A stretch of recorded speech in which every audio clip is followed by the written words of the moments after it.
My name is Sandy Goodwin. I'm the IT manager for service design and service transition with Mecklenburg County. And these are my esteemed colleagues. I'll let them introduce themselves. My name is Preston Teal. I'm also in the service design and transition department of Mecklenburg County IT. I'm a technical analyst too. I've been with the county about 12 years, and I will turn it over to Brandon. My name is Brandon Smith, and I'm also on the same design and transition team. I've been with the county for about 14 years, and my job title is Customer Experience Consultant. And that's pretty much it.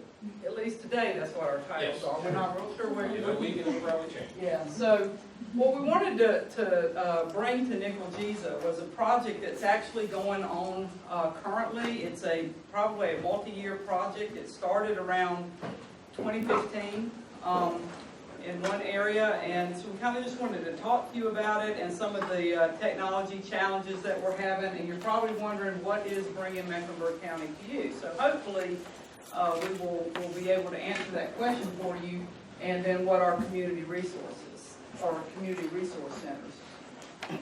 So basically, it's a master facilities plan, and what the crux of it, I'm not going to read all this stuff to you, is that our County Manager Dena Diorio had the vision that typically governments have you come to them.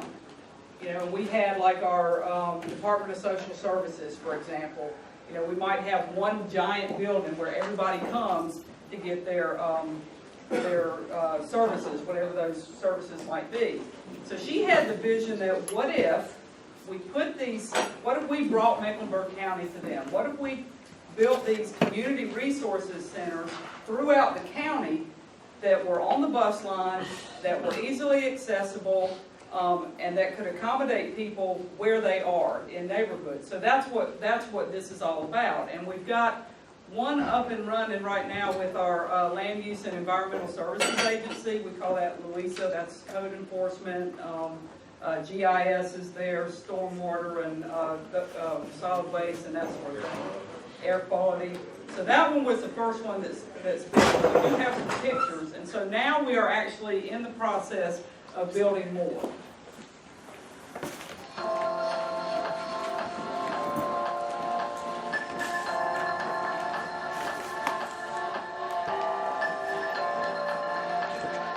Here in Mecklenburg County, we're bringing community resource centers to 6 communities in order to transform lives, to serve our community. The success of Loaves and Fishes really over the last 41 years has depended entirely upon support from churches and schools and corporations and individuals and county government. And so it's when all these people and all these organizations come together, that's when real change can be enacted. We have a pretty large county in Mecklenburg, and so the opportunity to impact individuals, families, children is more effective, I think, and we think here at communities and schools when we can be closest to them. Families really don't know the services that are available to them. They don't know the benefits sometimes that they are entitled to or will qualify for, I should say. The same students and families that the county is concerned about are the same ones that we are working with. We're all about that. One of the things we know at a Child's Place, being a part of the Children and Family Services building, is that having multiple resources in one place is of great benefit to our clients, to those children and families who are at just such a critical time in their lives. And so the resource centers really are a wonderful, larger example of that at the county level, of making sure, again, that we not only can provide one service to a family, but we can assess all of their needs and be able to meet those needs in one location, making it easier for the family, more effective for the county to deliver the services, and then improving the lives of these vulnerable folks in our community, which improves the community for all of us. One of the biggest challenges that I see in the neighborhood, and a lot of times people feel like they're not important, that they're not being serviced at a level at which makes them feel like that I am actually worth someone helping. I want to personally thank the county leadership for even considering this and focusing on this. It is going to help people in local communities realize that we are important, and it's going to break down some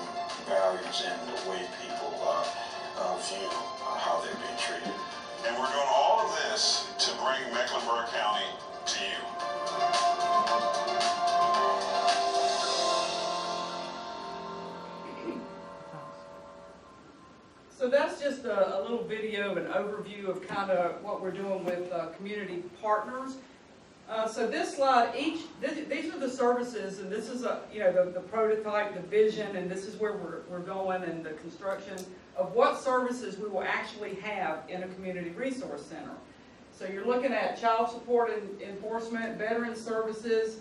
You've got a host of things under Department of Social Services, and then public health. So all of that's going to be accessible to a resident of Mecklenburg County in one place throughout the county. So in one building, but in like 5 or 6 different spots. The people that you saw in the video are actually partners with Mecklenburg County, and so the community resource centers are also going to have space for those partners to have service available to folks too. So it's truly a one-stop shopping kind of experience for people to get the services that they need. I think it's really cool. Now, again, we're in the starting phases of the resource centers, and there's one of them is actually being built in the building where IT is. So we're hearing right now all the construction, and we're seeing the thing transform, and it's really an exciting time to be, in Mecklenburg County. So one of the things that they did, and this is just a sample, in order to figure out where they were going to put the resources, they actually put surveys out. They got data on where folks were that needed the services, and this is one that they did for just for veteran services, so that they can actually see the geographic dispersion of the folks who are going to need the services. That's how they determined where they were going to put the resource centers. So this actually shows you where they're going to be located. So we've pretty much got, the county is pretty well covered. There's a little bit of a gap here and a little bit of a gap here.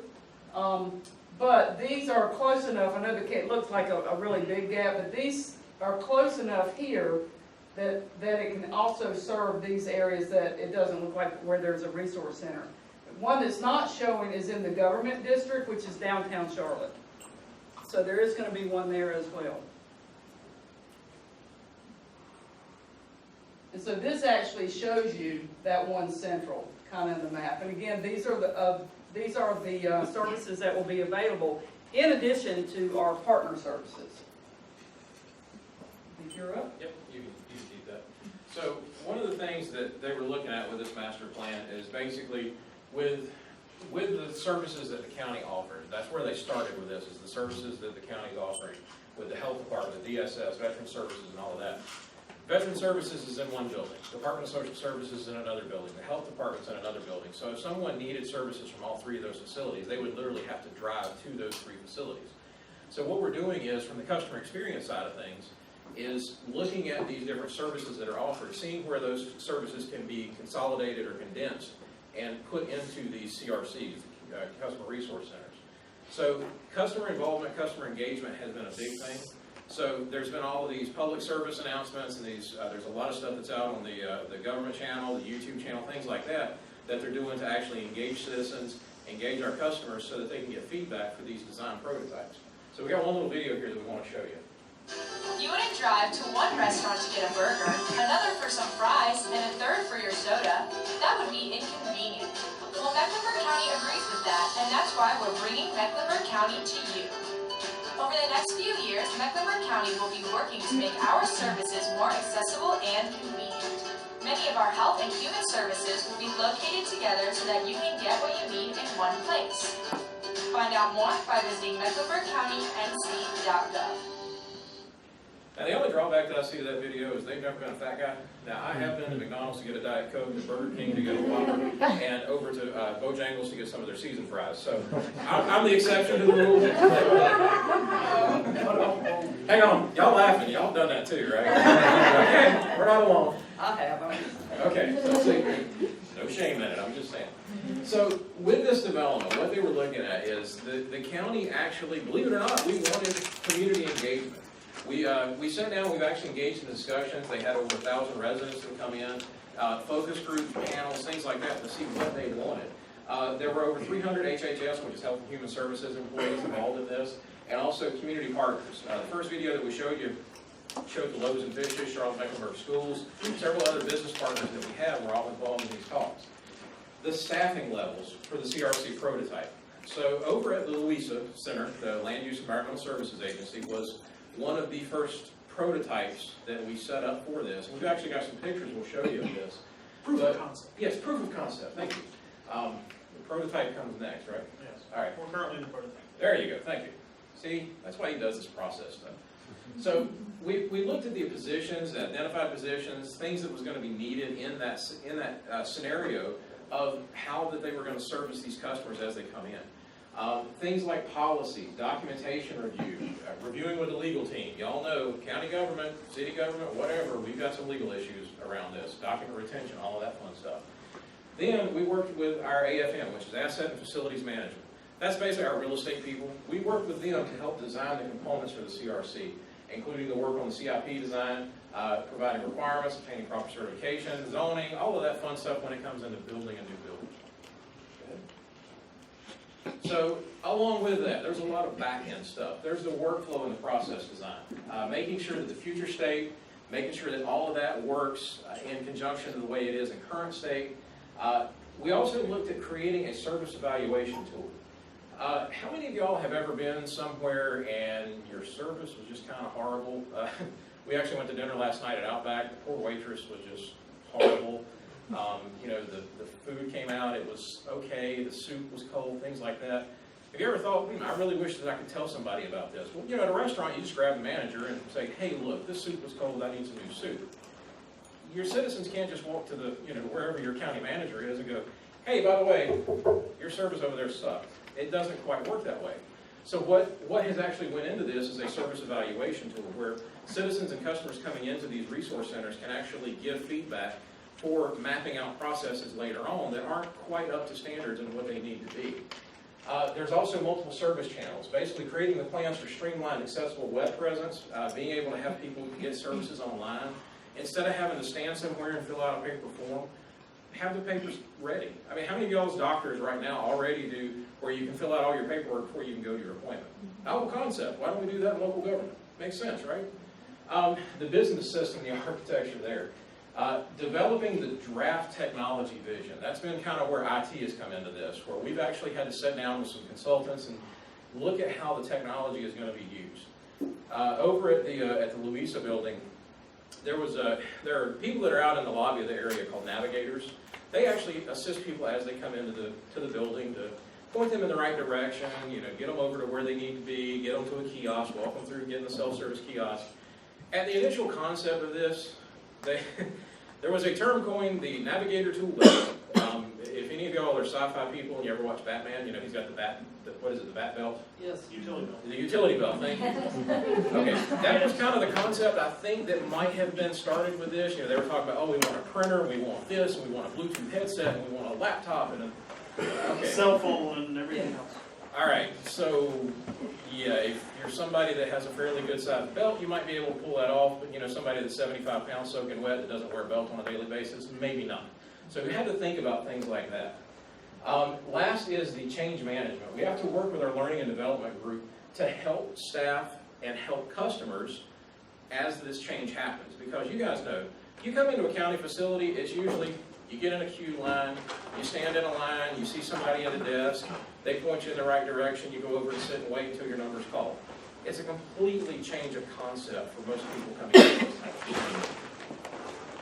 Public information has been a big proponent of this, and they've really helped out with this. They're the ones that are putting together these public service announcements, these videos, things like that. They've been working to develop these types of things, put them out there in the public's eyes, so that we've got an entire website that's dedicated to this, so that people know that this change is coming and it's happening. External benchmarking, call center and mailroom, development of additional CRCs, so all of these things fall into place here. Right now with the call center and the mailroom, there are call centers that are spread out in little locations here and there. There are mail centers spread out. So those are other services that go into this that you have to start thinking about, okay, how are those services going to be impacted by this? Lastly is the development of additional CRCs, working to identify positions and needs for possible future CRCs. We have kind of been able to, in Mecklenburg County, leverage things like park and recreation facilities, public library facilities, things like that to identify those locations that are already community hubs to possibly put in branch areas for these CRCs in our county. Facility and workflow goals. So one of the goals is no lines whatsoever when you walk into the facility. Have any of y'all been to the DMV recently? Bless your hearts.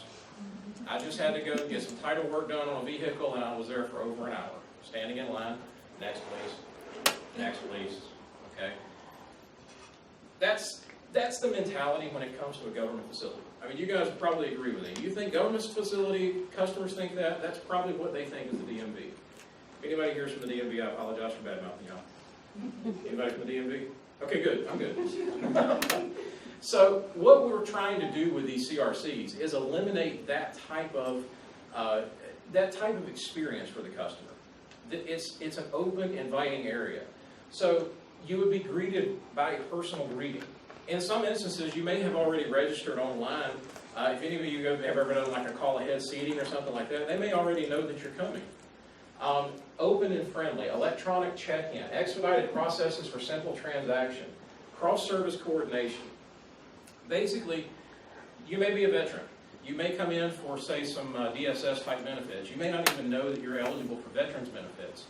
But the workers that would be there assisting you could actually look at your information, and based on a questionnaire that you filled out, would identify and know that you may be also eligible for veteran services. So they would then be able to do that cross-service coordination. And also partner agencies. There's other agencies like Loaves and Fishes that was on the video there that help out. And in our CRCs, we're actually developing areas where these partner agencies can come in and work. What's the one that they were talking about at Christmas time that comes in a lot? Operation Christmas Job? I think, was it that or Toys for Tots? Toys for Tots. Toys for Tots.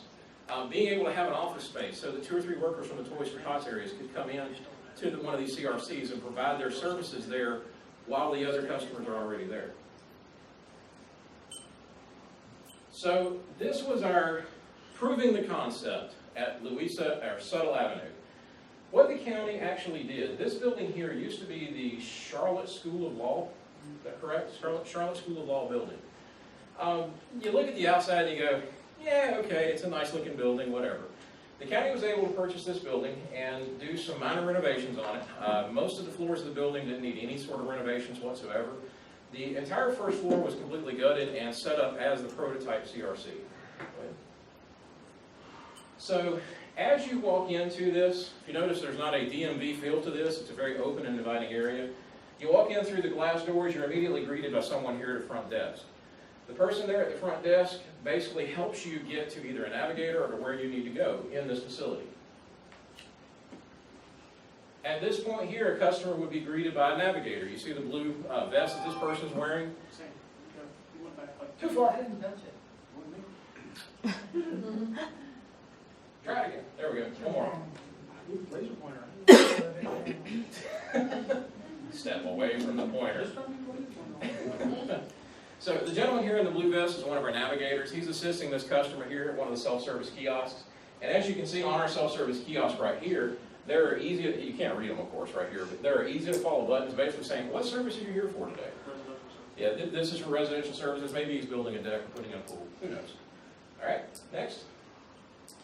This is a good shot of the lobby area. If you notice, there is no queue line. All of the waiting takes place in this nice open facility. There's workspaces here. Something else to call out is actually the conference rooms that are back here. All of these conference rooms are very open.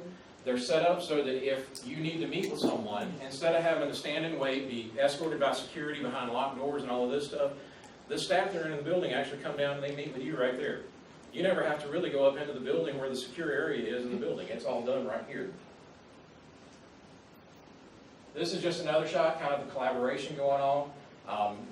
And I know the theme for the entire Nickel Giza conference this year has been collaboration. This is set up so that someone can pull in other staff as needed directly into these conference rooms.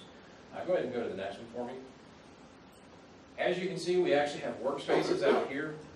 This picture was taken at night, so all of our self-center or all of our kiosks over here were actually shut down. This is where the service points are actually at. Each of those have a screen in the front of it. So as the person comes in, they go into the queuing system, they'll take a ticket, and it'll say, you know, you're assigned to station number A. there's a voice that actually comes over. It is the same voice from the DMV that says, now serving customer number 103 at checkpoint A. And you'll see A, B, C, D, E on these different screens here. Next one, please. All of our conference rooms in this facility are set up very similar to this. As you can see, we've got speakerphone, we've got full video capabilities in all of these conference rooms, which makes it real easy in case we need to conference in other people. Go ahead and bring this up for me. The ease of setup on these conference rooms. So we've got one person here that's in a conference room that's actually conferenced into a whole other section of people on this. So if we had to bring in specialists, or if there's someone that's there about a zoning question, and they need a specialist from zoning, all they have to do is go grab a conference room, and they can Skype in with these people at any time, and the customers never have to leave that one area that they were already in. Lastly, this is just one other shot of kind of the waiting area, the queue lines. As you know, or the lack of queue lines, I guess I should say. These are also some more collaboration areas, so if you're working with, let's say, a project planner or something like that, they can do all of this right here, and you never have to go into one of those closed rooms in the back. All right. Okay, so as Brandon's been talking about the proof of concept phase that took place at Settle Avenue, that's the Louisa building. It's located on Settle Avenue. This is our next phase. So this is the Valerie C. Woodard Center. This is where our IT department lives, public information, learning and development, some DSS services. We have a lot of different services in there. But the Valerie C. Woodard Center is where the new pilot program is going to be located. So as we touched down earlier, we have community support services, which is CSS. CSE is child support enforcement. DSS is Department of Social Services, and the Health Department is HD. Those are the four primary health and human services departments that are going to be located in the CRC. In those four departments, there were 8 different programs, 48 different unique services that were offered in each one of those. And to make up those services and programs, there were 18 unique business systems. So from an IT standpoint, there's a lot of overhead, there's a lot of different competing data sets. There's all kinds of stuff out there. There was 5 appointment systems, 6 registration systems, 5 queuing systems, 10 back office systems, and 3 scanning systems. You guys try to get 5 queuing systems to all work simultaneously together. That was fun. So now serving number 1. I mean 12. I mean 2,000. Go home. Since the vision of the CRC is to consolidate, not to consolidate the services, but to consolidate the delivery point for the customer, the first thing that we're looking at is creating an underlying data set. So one of the goals right now, and as you see, this says current state because this is all currently still going on. There's nothing that's changed yet. But right now, we are trying to get the underpinning master data management set that will basically control all the data for all these various systems. The idea is, the term that we keep throwing around is a single view of the customer, single view of the citizen.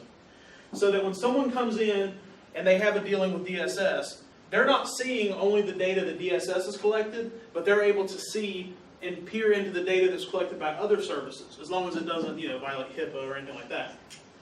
The idea being that, as Brandon talked earlier, and I'll touch on this in a moment, the idea of being able to gather more information so that we can show them services that they didn't even know that they qualified for. This is an overview of the Valerie C. Woodard Center. So right here, this orange square right here is IT. This is all empty space. This over here is where DSS is located, and this is empty space currently. This used to be a mall in Mecklenburg County. It was Freedom Mall. As a kid, I used to come here. I remember as a kid, I got my starter jacket there actually when I was in middle school. And now I work there. Kids or Converse to go with it? Converse. Okay. No, Adidas. I had Adidas. Okay. This area here is currently under currently under renovation now. So because this was a mall, it's basically got to be gutted and retrofit to be office space. But this is going to be the master plan that's going to go forward. So all this area here that was empty is going to be a training and conference center. There's going to be a tax collection and assessor's office. Community support services will be located here. The management team for health and human services, all the different management teams will be located up here on the second floor. The health department, non-clinical, will all be located here in this section. Child Development Services Agency will be located here, and our Assets and Facilities Management department will be located here. Down here is where the Community Resource Center is going to be located. So right now, if you were to go into DSS today, there actually is an entryway right here where my mouse is at, or my little laser's at, that you come into, and there's queuing lines that go on this lobby, and there's some waiting areas, and it's very DSS. I mean, it's what you expect to see. Very institutional. Very much so. In the future state, this is going to be that new community service or resource center that we keep talking about. This is kind of hard to tell, but if you take that little snippet of the corner and rotate it, this is what this represents. This is the draft that's currently being constructed for the Community Resource Center. And I'm going to kind of walk you through what some of this means, because there's a lot of really good stuff that comes out of this drawing. The entry point is here. It's moved down. The old entryway is actually right here. So it's going to actually move down to here. As the person comes in, there's going to be self-service kiosks. These kiosks are going to be driven by a single queuing system that bridges all the different agencies that we talked about. We are partnering with Microsoft CRM Dynamics to build the queuing system that's going to ultimately be the master data management piece for all the other systems that feed into it. So when you come in here, you'll be able to sign in for whatever service you're there to do, and those records are all held and accessible for all the different departments. And there's only going to be one queuing system. So earlier we talked about 5, now there's only going to be 1. And also to bring the community into this center, the large room that you see down here in the corner is actually a community center itself. So what this room is available for, it is available for people in the community to actually come in and use. So that's going to be one of the key features in all of these facilities, is to have that community room that is available, that's also separated out and secure from the other areas, so that if they need to have something after hours or something like that and staff are still in the back working, it is still a secure area. Yeah, this area here is, like you said, is a community area. This is going to be open 24 hours a day, 7 days a week for people to utilize. So it's going to be a very good community space. Immediately to the left as you come in, there is a little small waiting area for people that are waiting. They haven't been checked in, but they're waiting for some reason, maybe waiting for someone to come in with them. Over here is the Veterans Suite. They wanted to make sure that all these areas were delineated from one another. They're making it very visual, and you'll see in a moment what our designs look like. It's going to be visually, it's going to stand out. It's going to be respectful to the service that the veterans have provided for us as citizens. Immediately above this area here, this is the, these are service points. So earlier Brandon showed you a photograph from our Louisa building where there were some service points. That's essentially what's going to be located here. So as a person comes in, if it's a quick fix type of deal that can be solved very quickly, they will go from these kiosks into these various waiting areas, and they'll be called over to a service point for service. That's the goal, at least. In this area, in this lobby, there's also going to be navigators and liaisons. So you heard us talk about the navigators earlier. Well, a partner to them are the liaisons. So the idea of a navigator is to help your novice user. They're equipped with a Surface Pro tablet. They have access to printers to be able to print tickets if they need to help you out. And the idea is that they have an understanding of all the services being offered, and they can help you understand what you need, because not everyone that comes in the door knows what they need. So that navigator is there to help guide them to the service they need. That's why they're called the navigator. We also have liaisons. Liaisons are sort of like a tier 2. They're like an escalation from that.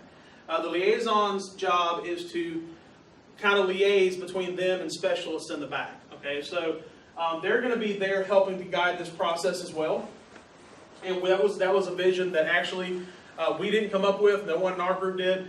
That was actually our land use and environmental services, and particularly code enforcement.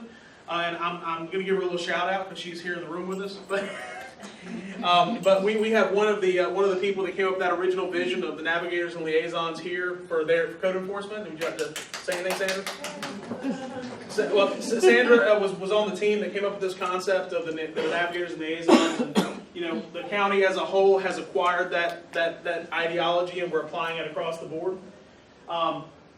So from there, this next section I'm going to talk about is this blue area up here and this area right here. These are called neighborhoods. Now, this was something that took me a while to really understand, so I'm going to try to keep it brief. But what this is essentially is, think of it as sort of service neighborhoods. So they're not necessarily segregated off so that like only DSS has this one little row of desks or whatever. But these are essentially empty meeting areas where people will be able to go to, and they're coded neighborhood A, neighborhood B, or neighborhood green, or neighborhood blue. I don't know what they're going to end up going with, but some kind of combination where people will know, you're now being served, please go to neighborhood A. And they will be a big sign above this area, and they go over here, and they go in through doorways here, and they can meet with whoever is delivering their service, if it's the health department or DSS or whatever else. Over here is the same thing, but this is health-centric. This one over here, this is the health neighborhood. Beside here, this back corner is another community area. Brandon mentioned it earlier. We're actually going to have designated spaces in all of our customer resource centers that will change seasonally, depending on what are the needs of the community. So for example, if you're getting ready to have school, they will have something set up here for registration for schools.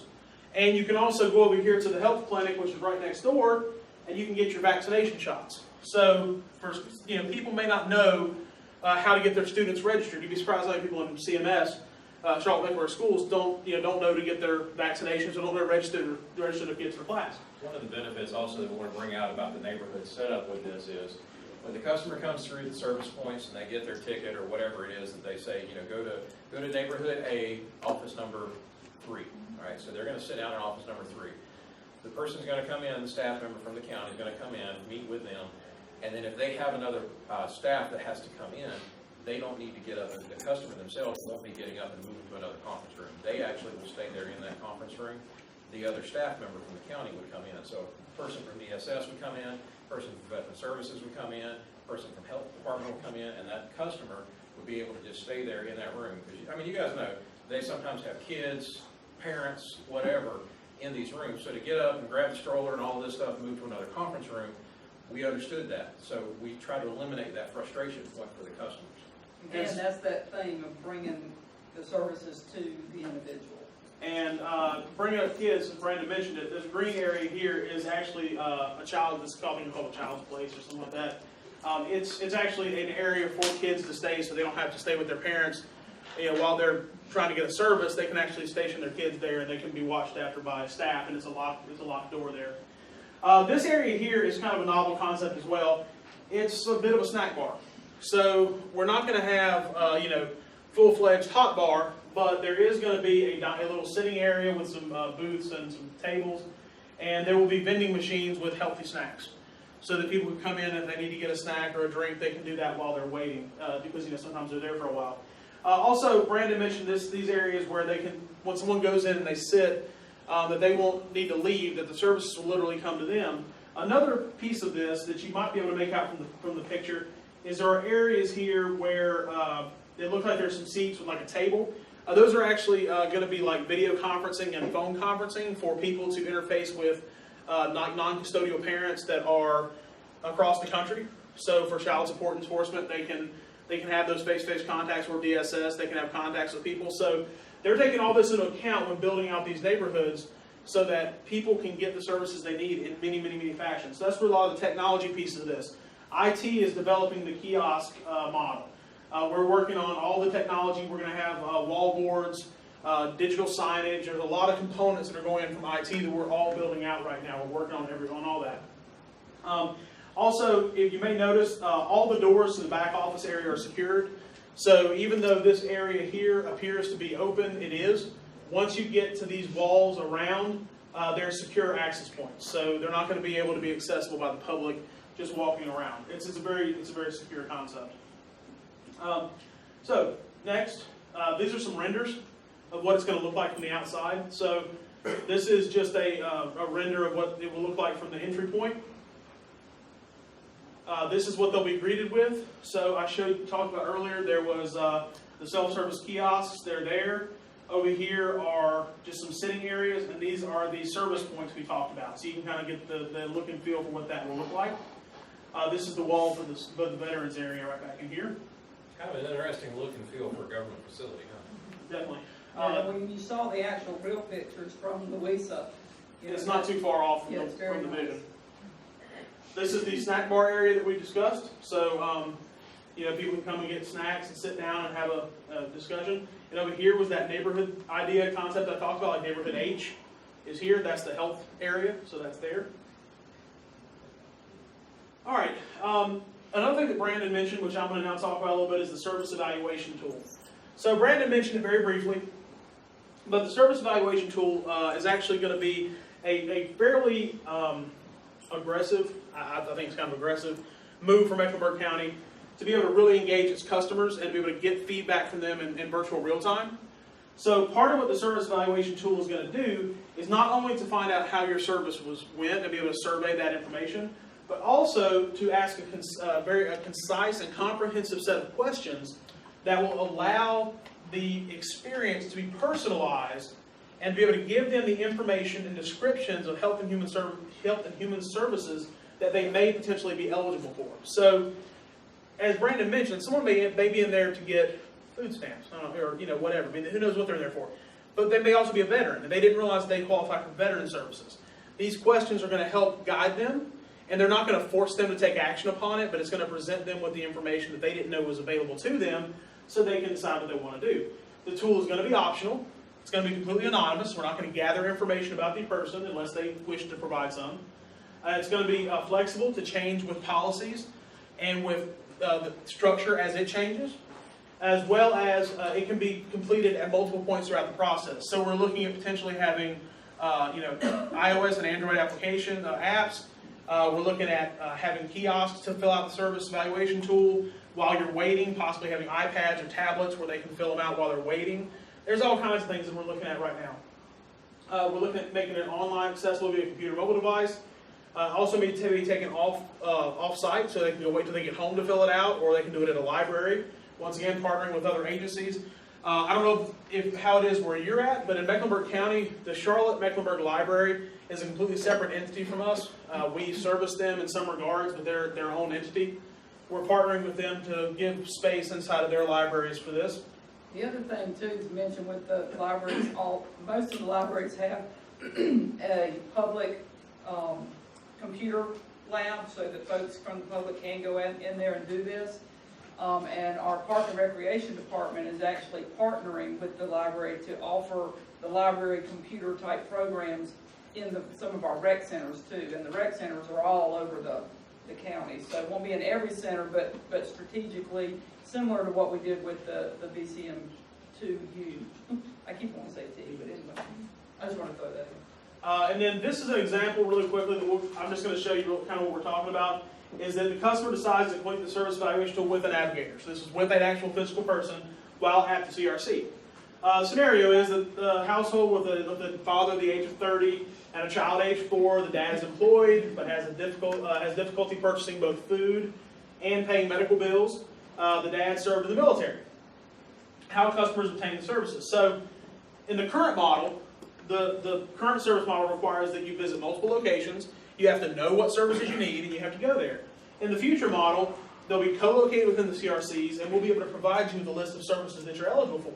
So in the case of this gentleman, these are services that are potentially eligible to him. Through Community Support Services, he has veteran services. Through Department of Social Services, he may be optional. He may be available for Medicaid, food and nutritional services, as well as Work First. And lastly, the Public Health Department will provide women, infants, and children services, since he does have a child the age of 4. So this is a really busy slide, and I'm really not going to spend a lot of time going over everything that's on here. You're welcome to pull this presentation up later and take a look at it. But essentially, this just talks about things that, from a customer standpoint, what we're trying to glean from the customer, from the citizen. So what we're trying to do is to establish an ecosystem that gives us an accurate view of the citizens. That's really how this sums up. From a customer experience standpoint, we want to make sure that we create a common definition for citizens across the Mecklenburg County, not different depending on the department. We want the experience to be the same for all of them. We also want to make sure that we refine our standards of customer service so that they're universal across the board. We want to be able to provide predictive and proactive analytics so that we can see where we need to be before we get there, to try to be proactive instead of reactive. We want to make sure that we have a single version of the truth many times people don't realize that, government services don't all talk to each other. We're trying to create a platform where we have that communication, that interdepartmental communication. Something else that actually was identified whenever they started with the data is the single version of the truth. And I hope nobody takes offense to me calling out Bob, but Bob can be Bob or Robert or Bobby, or there's a half a dozen ways to spell Bobby.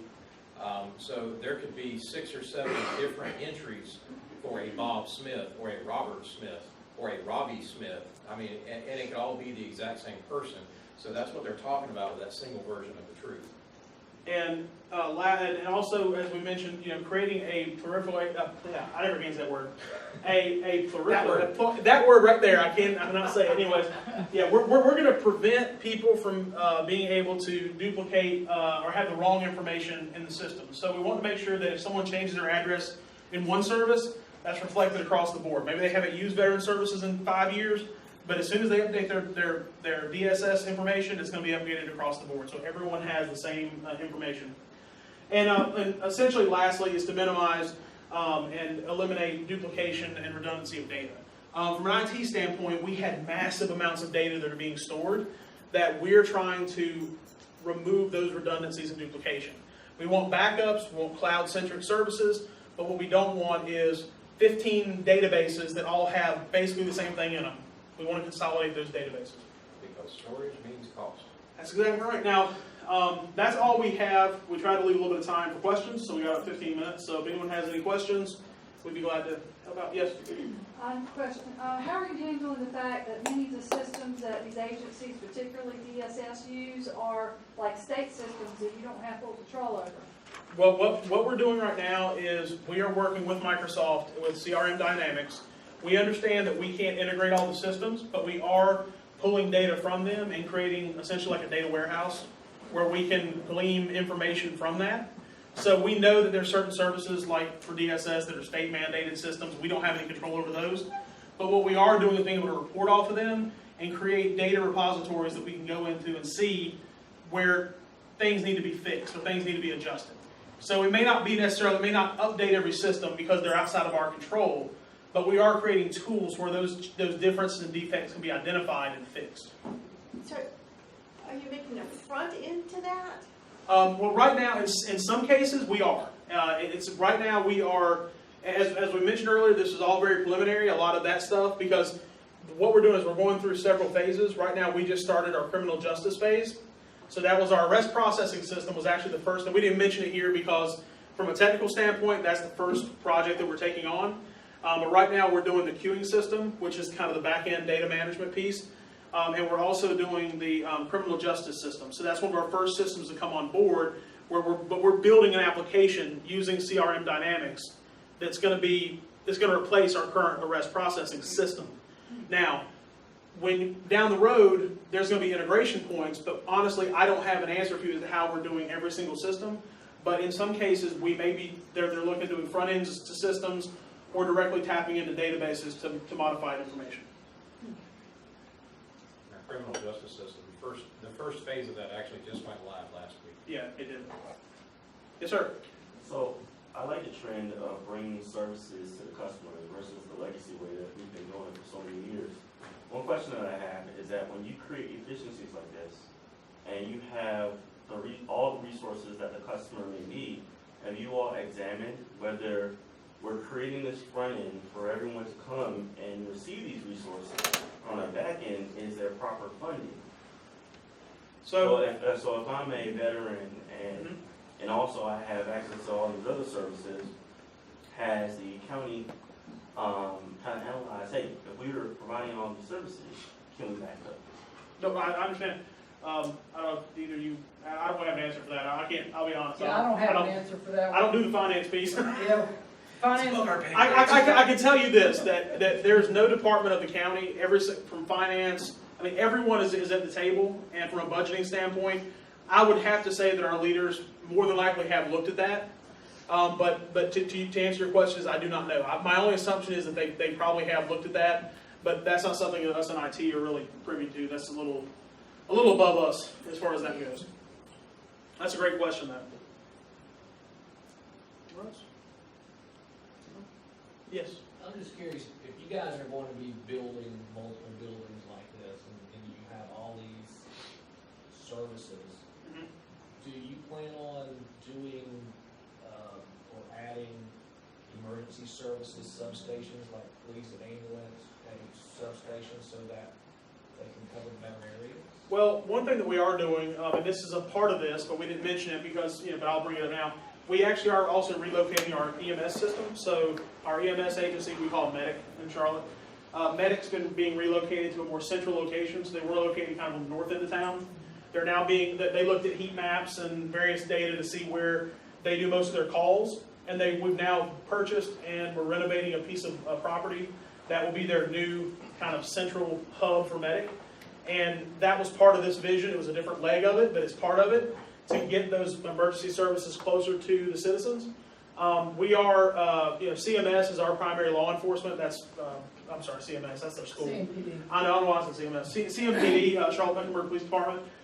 Mecklenburg County doesn't, we have the Sheriff's Department, but they don't really, they don't enforce the law per se. They're more, they do jails. That's really what they serve warrants, is mainly what they do. But CMPD does have a lot of substations actually in the same areas that we're going to. They already have a very communal substation approach to it now in Charlotte. Yeah, that's run by the city of Charlotte, like you said, and they've been doing that for years.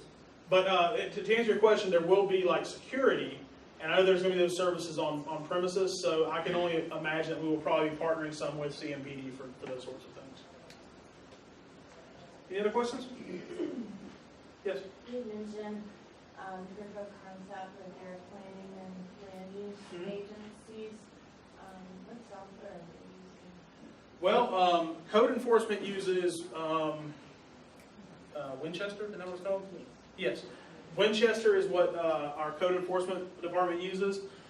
Solid Waste uses WasteWorks, and they use QFlow for their queuing system currently. And there's probably a bunch of other little systems. There's quite a few. So they're not all in one. They're not currently. I know that at one time there was some discussion of trying to bring some of those on into the same vein. But currently, right now, that's from as far as I know, it's not really happening right now. But eventually, we hope to have a lot of our county services on the same platform so that data gets shared across. But Land Use Environmental Services kind of was proof of concept for what we thought of as a CRC. We took a lot of the ideas they created. We can't take credit for that. That was definitely them that created a lot of these concepts. And we're just scaling it up for multiple agencies, right? Or not we as in us, but we as in the county as a whole. There's a lot of people involved. Yeah. We have One more question in the back. Yes. For customer relationship, you're talking mainly about in person, but I wonder, because our DSS and public health have asked about, they'd like to send sort of automated reminders to clients to remind them about appointments and things Yes. that they've made or recertifications required. Do y'all have like a standard method that y'all use for across multiple agencies? We don't now, but that's actually part of this. We are partnering with once again Microsoft. Microsoft CRM is really our back end to a lot of this stuff, but they are building out notification systems so that not only can we notify people of appointments and things like that, but that they can go online, they can book an appointment before they get there, or they can go in and see like where they're at in the queue. They don't have to necessarily get a paper ticket. They'll get text messages. We're doing a lot of that. That's all coming through Microsoft CRM Dynamics. That has been one of the challenging pieces of the whole system, is because some of the customers coming into the county may not have cell phones, may not have email addresses, may not have home phones, may not have, et cetera, et cetera, et cetera. So that's one of the biggest variables that they've had to factor into that as they're developing that system. So what we'll do next year is we'll come back after the first one's open, and we'll tell you how it's going. This will be part 2. Any other questions? And also, just a quick plug for tomorrow's session. A lot of the technology back end of the collaboration piece of this is going to be run by the Microsoft, by Office 365. We're using that currently as our enterprise kind of collaboration and production suite. We're doing a session about cloud computing tomorrow at 2:45 tomorrow, somewhere. But Brandon and I are doing one, and it's a lot of that's you can talk about some of the stuff that we left out of here. So if you want to talk about that, it's a good session to be. Any other questions? Thank you guys. Thank you guys very much. Have fun tonight. That's what this is about, fun and learning. Learning and fun.